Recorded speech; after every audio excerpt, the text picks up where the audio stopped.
Welcome to the shop. Today we're going to do a quick unboxing and a test of this air compressor, so stay tuned. So I was looking for a replacement for a single cylinder air compressor. Saw this one on Amazon, checked a couple reviews, thought it looked good. Model 6082, and right out of the box you can see we have a cover, a bag. We have a hose, and in the hose is your 12-volt connection to the battery, and you'll see your extension cord that goes into the 12-volt end.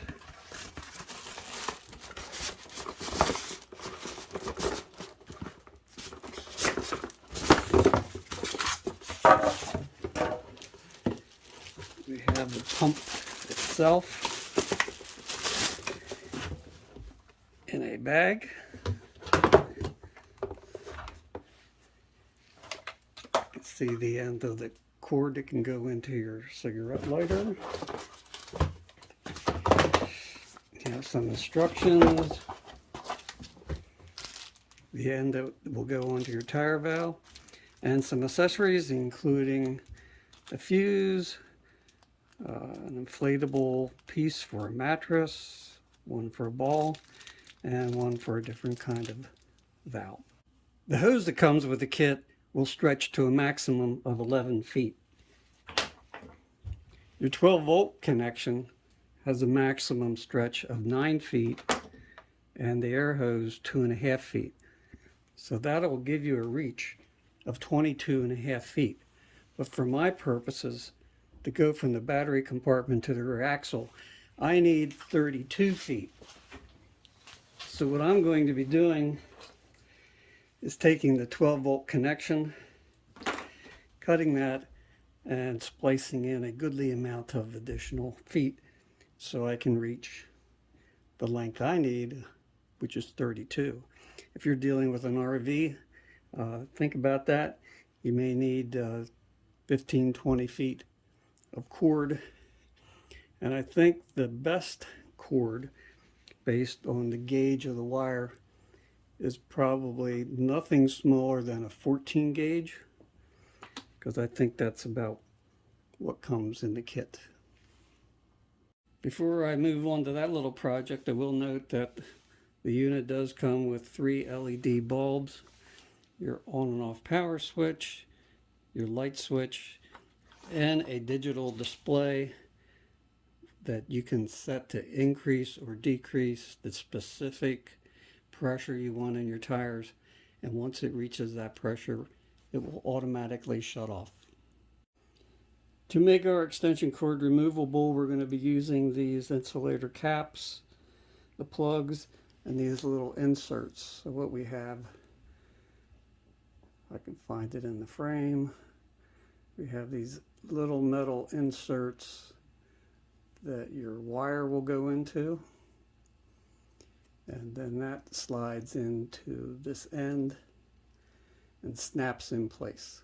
For the splicing, I'm using Anderson connectors. You can go on YouTube and see other videos on how to orient these clips on your wire, but you'll notice there is a curve on the ends of them, and that curve has to go in the orientation that I'm showing it with these clips.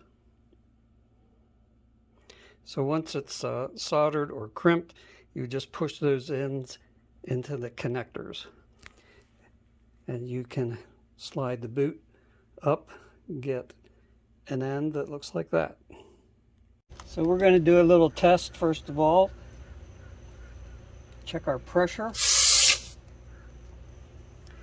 and if we look at the reading, it comes up to 34.5. Have another gauge here, and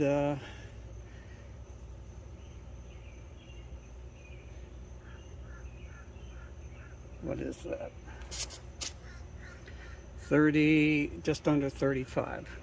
So that shows it's pretty close. Now what we can do is go down here to our digital display, and we can press the plus button or the minus button to set our pressure.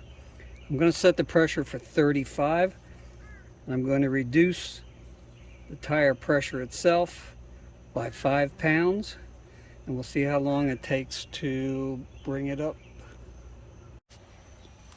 We have put the tire pressure at 30 pounds, checking the pressure that we want to go to, which is 35, and we'll start the compressor.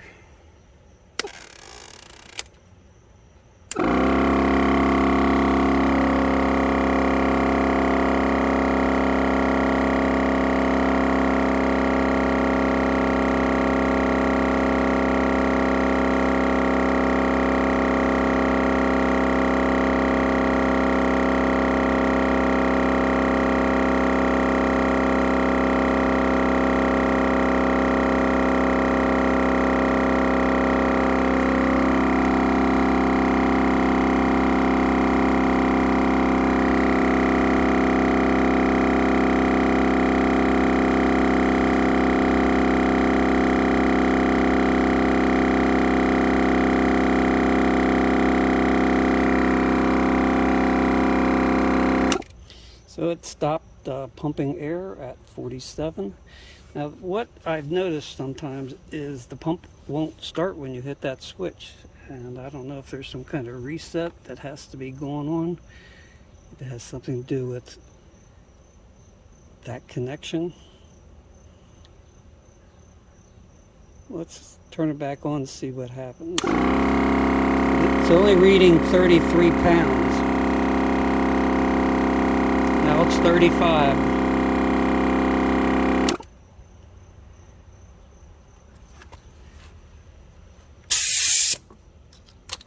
Double check this. And that's reading about 34 pounds. So let's give it a little more.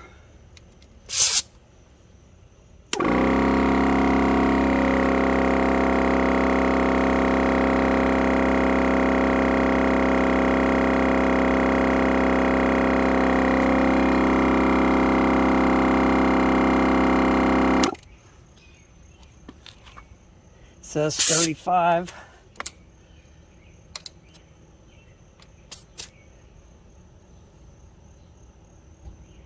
And that's pretty close. All in all, it seems to be a pretty good little compressor, very quiet and stable. Hope you've enjoyed the video. If you learned anything, please give it a thumbs up. Thanks for watching. Just wanted to add one epilogue note.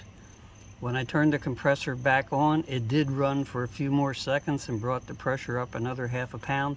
Then it did shut off automatically. So if you set your pressure to 35 and it is still running at 35, wait for another ½ pound. It should shut off automatically. Again, thanks for watching.